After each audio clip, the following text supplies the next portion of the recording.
Chapter 17. A Costly Recapture. As the speaker ceased, he turned to leave the apartment by the door where I was standing, but I needed to wait no longer. I had heard enough to fill my soul with dread, and stealing quietly away, I returned to the courtyard by the way I had come.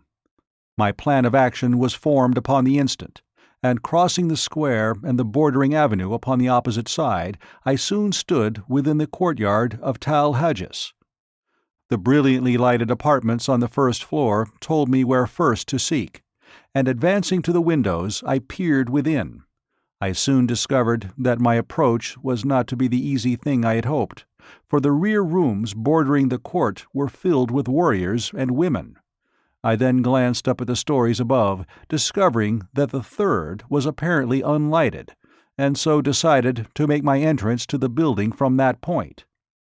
It was the work of but a moment for me to reach the windows above, and soon I had drawn myself within the sheltering shadows of the unlighted third floor. Fortunately, the room I had selected was untenanted, and creeping noiselessly to the corridor beyond, I discovered a light in the apartments ahead of me. Reaching what appeared to be a doorway, I discovered that it was but an opening upon an immense inner chamber which towered from the first floor, 2 stories below me, to the dome-like roof of the building, high above my head. The floor of this great circular hall was thronged with chieftains, warriors, and women, and at one end was a great raised platform upon which squatted the most hideous beast I had ever put my eyes upon. He had all the cold, hard, cruel, terrible features of the green warriors, but accentuated and debased by the animal passions to which he had given himself over for many years. There was not a mark of dignity or pride upon his bestial countenance, while his enormous bulk spread itself out upon the platform where he squatted like some huge devil-fish, his 6 limbs accentuating the similarity in a horrible and startling manner. But the sight that froze me with apprehension was the sight of Dejah Thoris and Sola standing there before him, and the fiendish leer of him as he let his great protruding eyes gloat upon the lines of her beautiful figure. She was speaking, but I could not hear what she said, nor could I make out the low grumbling of his reply. She stood there erect before him, her head high held, and even at the distance I was from them I could read the scorn and disgust upon her face, as she let her haughty glance rest without sign of fear upon him. She was indeed the proud daughter of 1,000 Jedaks, every inch of her dear, precious little body. So small, so frail beside the towering warriors around her, but in her majesty dwarfing them into insignificance. She was the mightiest figure among them, and I verily believe that they felt it. Presently Tals Tarkas made a sign that the chamber be cleared, and that the prisoners be left alone before him. Slowly the chieftains, the warriors, and the women melted away into the shadows of the surrounding chambers, and Dejah Thoris and Sola stood alone before the Jedak of the Tharks. One chieftain alone had hesitated before departing.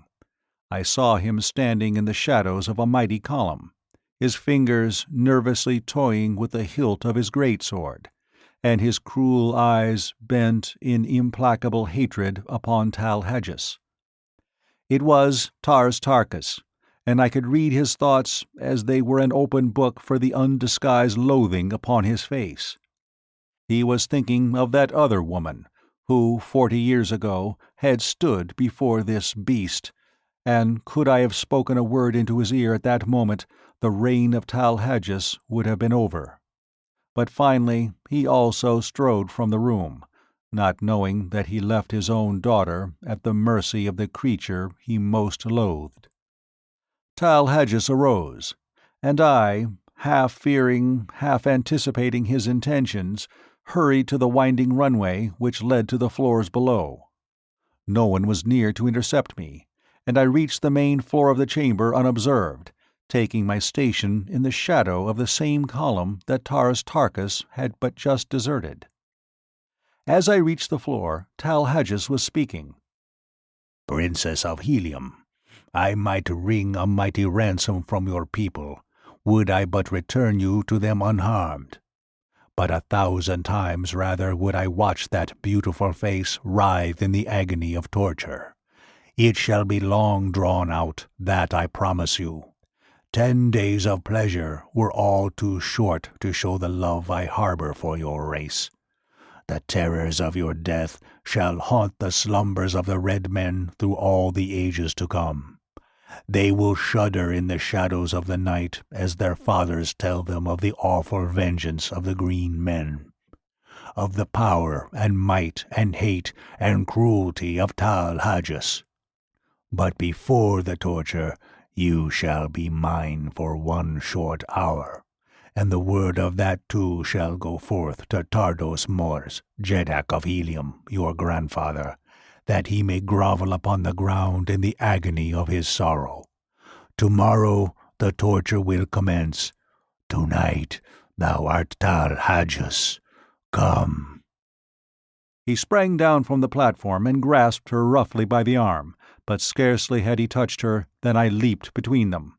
My short sword, sharp and gleaming, was in my right hand. I could have plunged it into his putrid heart before he realized that I was upon him.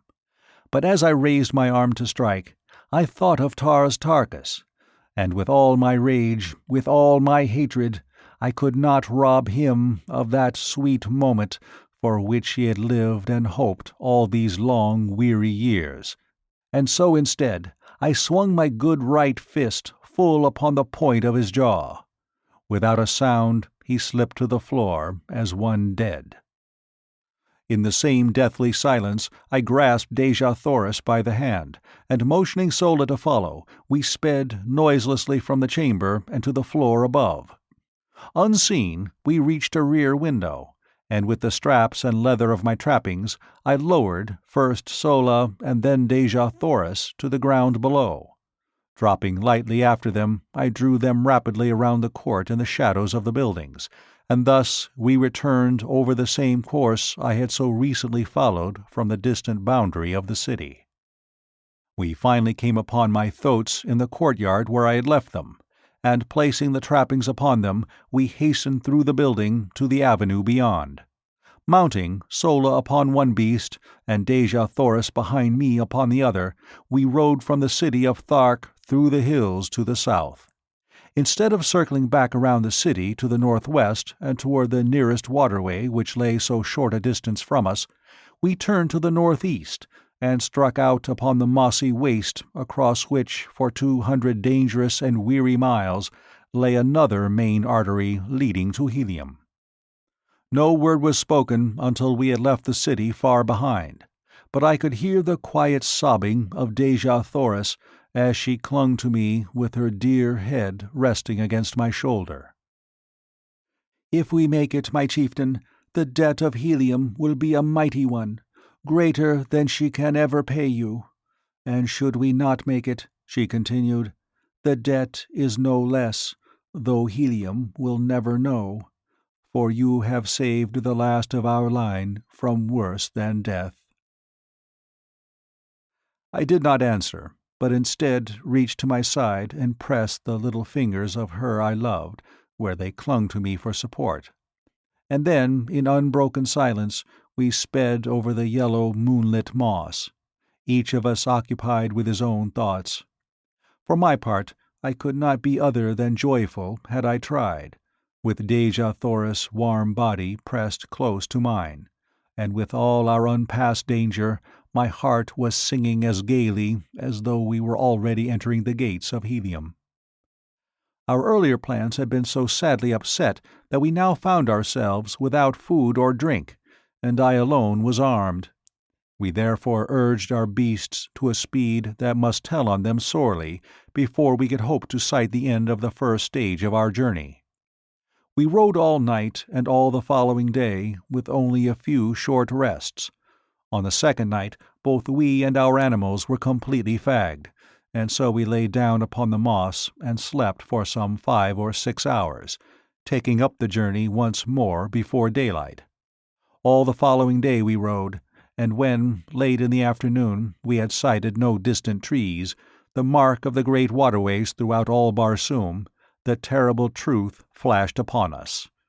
We were lost. Evidently we had circled, but which way it was difficult to say, nor did it seem possible with the sun to guide us by day and the moons and stars by night. At any rate, no waterway was in sight, and the entire party was almost ready to drop from hunger, thirst, and fatigue. Far ahead of us, and a trifle to the right, we could distinguish the outlines of low mountains. These we decided to attempt to reach, in the hope that from some ridge we might discern the missing waterway. Night fell upon us before we reached our goal, and almost fainting from weariness and weakness, we lay down and slept. I was awakened early in the morning by some huge body pressing close to mine, and opening my eyes with a start I beheld my blessed old Woola snuggling close to me. The faithful brute had followed us across that trackless waste to share our fate, whatever it might be. Putting my arms about his neck, I pressed my cheek close to his. Nor am I ashamed that I did it, nor of the tears that came to my eyes as I thought of his love for me. Shortly after this, Dejah Thoris and Sola awakened, and it was decided that we push on at once in an effort to gain the hills. We had gone scarcely a mile when I noticed that my thoat was commencing to stumble and stagger in a most pitiful manner, although we had not attempted to force them out of a walk since about noon of the preceding day. Suddenly he lurched wildly to one side and pitched violently to the ground. Dejah Thoris and I were thrown clear of him and fell upon the soft moss with scarcely a jar. But the poor beast was in a pitiable condition, not even being able to rise, although relieved of our weight. Sola told me that the coolness of the night when it fell, together with the rest, would doubtless revive him, and so I decided not to kill him, as was my first intention, as I had thought it cruel to leave him alone there to die of hunger and thirst. Relieving him of his trappings, which I flung down beside him, we left the poor fellow to his fate, and pushed on with the one thoat as best we could. Sola and I walked, making Dejah Thoris ride, much against her will. In this way we had progressed to within about a mile of the hills we were endeavoring to reach, when Dejah Thoris, from her point of vantage upon the thoat, cried out that she saw a great party of mounted men filing down from a pass in the hills several miles away. Sola and I both looked in the direction she indicated, and there, plainly discernible, were several hundred mounted warriors. They seemed to be headed in a southwesterly direction, which would take them away from us. They doubtless were Thark warriors who had been sent out to capture us, and we breathed a great sigh of relief that we were traveling in the opposite direction. Quickly lifting Dejah Thoris from the thoat, I commanded the animal to lie down, and we three did the same, presenting as small an object as possible for fear of attracting the attention of the warriors toward us. We could see them as they filed out of the pass, just for an instant before they were lost to view behind a friendly ridge. To us, a most providential ridge. Since, had they been in view for any great length of time, they scarcely could have failed to discover us. As what proved to be the last warrior came into view from the pass, we halted, and to our consternation threw his small but powerful field-glass to his eye and scanned the sea-bottom in all directions. Evidently he was a chieftain, for in certain marching formations among the green men, a chieftain brings up the extreme rear of the column. As his glass swung toward us, our hearts stopped in our breasts, and I could feel the cold sweat start from every pore in my body. Presently it swung full upon us, and stopped. The tension on our nerves was near the breaking point, and I doubt if any of us breathed for the few moments he held us covered by his glass. And then he lowered it, and we could see him shout a command to the warriors who had passed from our sight beyond the ridge. He did not wait for them to join him, however. Instead, he wheeled his throat and came tearing madly in our direction. There was but one slight chance, and that we must take quickly. Raising my strange Martian rifle to my shoulder, I sighted and touched the button which controlled the trigger. There was a sharp explosion as the missile reached its goal, and the charging chieftain pitched backward from his flying mount. Springing to my feet, I urged the thoat to rise, and directed Sola to take Dejah Thoris with her upon him and make a mighty effort to reach the hills before the green warriors were upon us. I knew that in the ravines and gullies they might find a temporary hiding place, and even though they died there of hunger and thirst, it would be better so than that they fell into the hands of the Tharks. Forcing my 2 revolvers upon them as a slight means of protection, and as a last resort, as an escape for themselves from the horrid death which recapture would surely mean, I lifted Dejah Thoris in my arms and placed her upon the thoat behind Sola, who had already mounted at my command. "Goodbye, my princess," I whispered. "We may meet in Helium yet. I have escaped from worse plights than this." And I tried to smile as I lied. "What?" she cried. "Are you not coming with us?" "How may I, Dejah Thoris? Someone must hold these fellows off for a while, and I can better escape them alone than could the 3 of us together." She sprang quickly from the thoat, and throwing her dear arms about my neck, turned to Sola, saying with quiet dignity, "Fly, Sola. Dejah Thoris remains to die with the man she loves." Those words are engraved upon my heart. Ah, gladly would I give up my life 1,000 times could I only hear them once again. But I could not then give even a second to the rapture of her sweet embrace, and pressing my lips to hers for the first time, I picked her up bodily and tossed her to her seat behind Sola again, commanding the latter in peremptory tones to hold her there by force, and then, slapping the thoat upon the flank, I saw them borne away, Dejah Thoris struggling to the last to free herself from Sola's grasp. Turning, I beheld the green warriors mounting the ridge and looking for their chieftain. In a moment they saw him, and then me. But scarcely had they discovered me than I commenced firing, lying flat upon my belly in the moss. I had an even 100 rounds in the magazine of my rifle, and another 100 in the belt at my back, and I kept up a continuous stream of fire until I saw all of the warriors who had been first to return from behind the ridge either dead or scurrying to cover. My respite was short-lived, however, for soon the entire party, numbering some 1,000 men, came charging into view, racing madly toward me. I fired until my rifle was empty and they were almost upon me. And then a glance showing me that Dejah Thoris and Sola had disappeared among the hills, I sprang up, throwing down my useless gun, and started away in the direction opposite to that taken by Sola and her charge.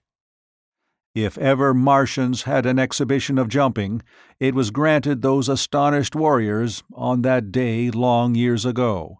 But while it led them away from Dejah Thoris, it did not distract their attention from endeavoring to capture me.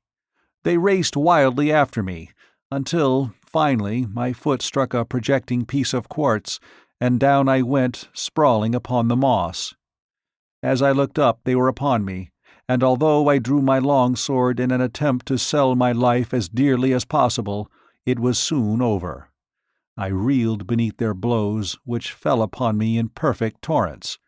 My head swam, all was black, and I went down beneath them to oblivion. Chapter 18. Chained in Warhoon. It must have been several hours before I regained consciousness, and I well remember the feeling of surprise which swept over me as I realized that I was not dead. I was lying among a pile of sleeping silks and furs in the corner of a small room in which were several green warriors, and bending over me was an ancient and ugly female. As I opened my eyes she turned to one of the warriors, saying, "He will live, O Jed." "'Tis well," replied the one so addressed, rising and approaching my couch. "He should render rare sport for the great games." And now, as my eyes fell upon him, I saw that he was no Thark, for his ornaments and metal were not of that horde. He was a huge fellow, terribly scarred about the face and chest, and with one broken tusk and a missing ear. Strapped on either breast were human skulls, and depending from these a number of dried human hands. His reference to the great games of which I had heard so much while among the Tharks convinced me that I had but jumped from purgatory into Gehenna. After a few more words with the female, during which she assured him that I was now fully fit to travel, the Jed ordered that we mount and ride after the main column. I was strapped securely to as wild and unmanageable a thoat as I had ever seen, and with a mounted warrior on either side to prevent the beast from bolting, we rode forth at a furious pace in pursuit of the column.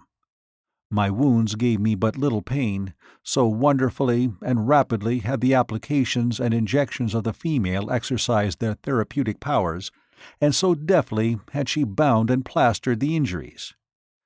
Just before dark, we reached the main body of troops shortly after they had made camp for the night. I was immediately taken before the leader, who proved to be the Jeddak of the hordes of Warhoon. Like the Jed who had brought me, he was frightfully scarred, and also decorated with the breastplate of human skulls and dried dead hands, which seemed to mark all the greater warriors among the Warhoons, as well as to indicate their awful ferocity, which greatly transcends even that of the Tharks. The Jeddak, Barcomas, who was comparatively young, was the object of the fierce and jealous hatred of his old lieutenant, Dak Kova, the Jed who had captured me, and I could not but note the almost studied efforts which the latter made to affront his superior. He entirely omitted the usual formal salutation as we entered the presence of the Jeddak, and as he pushed me roughly before the ruler, he exclaimed in a loud and menacing voice, "I have brought a strange creature wearing the metal of a Thark, whom it is my pleasure to have battle with a wild thoat at the great games." "He will die as Barcomas your Jeddak sees fit, if at all," replied the young ruler, with emphasis and dignity. "If at all?" roared Dak Kova. "By the dead hands at my throat, but he shall die, Barcomas. No maudlin weakness on your part shall save him. Oh, would that Warhoon were ruled by a real Jeddak, rather than a water-hearted weakling from whom even old Dak Kova could tear the metal with his bare hands." Barcomas eyed the defiant and insubordinate chieftain for an instant, his expression one of haughty, fearless contempt and hate, and then, without drawing a weapon and without uttering a word, he hurled himself at the throat of his defamer. I never before had seen two green Martian warriors battle with nature's weapons, and the exhibition of animal ferocity which ensued was as fearful a thing as the most disordered imagination could picture. They tore at each other's eyes and ears with their hands, and with their gleaming tusks repeatedly slashed and gored until both were cut fairly to ribbons from head to foot. Barcomas had much the better of the battle, as he was stronger, quicker, and more intelligent. It soon seemed that the encounter was done, saving only the final thrust, which Barcomas slipped in, breaking away from a clinch. It was the one little opening that Dak Kova needed, and hurling himself at the body of his adversary, he buried his single mighty tusk in Barcomas' groin, and with a last powerful effort ripped the young Jeddak wide open the full length of his body, the great tusk finally wedging in the bones of Barcomas' jaw. Victor and vanquished rolled limp and lifeless upon the moss, a huge mass of torn and bloody flesh. Barcomas was stone dead, and only the most Herculean efforts on the part of Dak Kova's females saved him from the fate he deserved. 3 days later, he walked without assistance to the body of Bar Comus, which by custom had not been moved from where it fell, and placing his foot upon the neck of his erstwhile ruler, he assumed the title of Jeddak of Warhoon. The dead Jeddak's hands and head were removed to be added to the ornaments of his conqueror, and then his women cremated what remained, amid wild and terrible laughter. The injuries to Dak Kova had delayed the march so greatly that it was decided to give up the expedition, which was a raid upon a small Thark community in retaliation for the destruction of the incubator, until after the Great Games, and the entire body of warriors, 10,000 in number, turned back toward Warhoon. My introduction to these cruel and bloodthirsty people was but an index to the scenes I witnessed almost daily while with them. They were a smaller horde than the Tharks, but much more ferocious. Not a day passed but that some members of the various Warhoon communities met in deadly combat. I have seen as high as 8 mortal duels within a single day. We reached the city of Warhoon after some 3 days' march, and I was immediately cast into a dungeon and heavily chained to the floor and walls. Food was brought me at intervals, but owing to the utter darkness of the place, I do not know whether I lay there days, or weeks, or months. It was the most horrible experience of all my life, and that my mind did not give way to the terrors of that inky blackness has been a wonder to me ever since. The place was filled with creeping, crawling things. Cold, sinuous bodies passed over me when I lay down, and in the darkness I occasionally caught glimpses of gleaming, fiery eyes, fixed in horrible intentness upon me. No sound reached me from the world above, and no word would my jailer vouchsafe when my food was brought to me, although I at first bombarded him with questions. Finally, all the hatred and maniacal loathing for these awful creatures who had placed me in this horrible place was centered by my tottering reason upon this single emissary who represented to me the entire horde of Warhoons. I had noticed that he always advanced with his dim torch to where he could place the food within my reach, and as he stooped to place it upon the floor, his head was about on a level with my breast.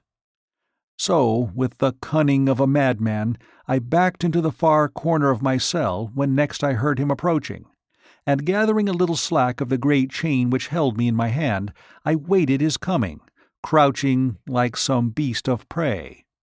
As he stooped to place my food upon the ground, I swung the chain above my head and crashed the links with all my strength upon his skull. Without a sound, he slipped to the floor, stone dead. Laughing and chattering like the idiot I was fast becoming, I fell upon his prostrate form, my fingers feeling for his dead throat. Presently they came in contact with a small chain at the end of which dangled a number of keys. The touch of my fingers on these keys brought back my reason with the suddenness of thought. No longer was I a gibbering idiot, but a sane, reasoning man with the means of escape within my very hands. As I was groping to remove the chain from about my victim's neck, I glanced up into the darkness to see 6 pairs of gleaming eyes fixed, unwinking upon me. Slowly they approached, and slowly I shrank back from the awful horror of them. Back into my corner I crouched, holding my hands palms out before me, and stealthily on came the awful eyes until they reached the dead body at my feet. Then slowly they retreated, but this time with a strange grating sound, and finally they disappeared in some black and distant recess of my dungeon. End of Chapter 18.